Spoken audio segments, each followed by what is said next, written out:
नमस्कार शिक्षक मित्रांनो, बघा टीईटीचा बघा आजच्यापासून बघा फॉर्म भरायला काय झालेलं आहे, सुरू झालेलं आहे.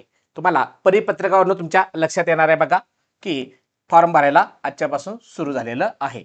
बघा ऑनलाईन आवेदन पत्र व परीक्षा शुल्क भरण्याचा कालावधी बघा 27/3/2026 ते 16/4/2026 पर्यंत म्हटलेलं आहे.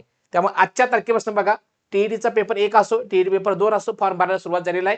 फॉर्म भरताना आपली शैक्षणिक कागदपत्र, व्यावसायिक कागदपत्र व्यवस्थित केअरफुली, पदवी असेल, पात्रता काय काय आहे व्यवस्थित फॉर्म भरणं गरजेचं आहे.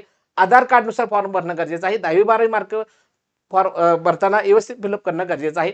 फॉर्म आधार कार्डनुसार भरला पाहिजे, कारण का याच आधार कार्डनुसार तुमचं पुढं व्हेरिफिकेशन होणार आहे. त्यामुळे फॉर्म भरताना व्यवस्थित केअरफुली भरणं गरजेचं आहे. काय अडचण असेल तर तुम्ही वेबसाईटला वरती काय दिलेलं आहे, वेबसाईटला काय करायचं आहे, संपर्क साधायचा आहे. किंवा जे शेवटी तुम्हाला मी दाखवतो की बघा हेल्पलाईन नंबर आहे. फॉर्म भरताना जर तुम्हाला काही अडचण येत असेल तर तुम्ही त्या हेल्पलाईन नंबरला कॉल करून संपर्क साधू शकता. सर्वांनी काय करायचं, टीईटीचा फॉर्म व्यवस्थित भरा आणि परीक्षेसाठी तुम्हाला काय आहे, खूप मोठा बेस्ट ऑफ लक असणार.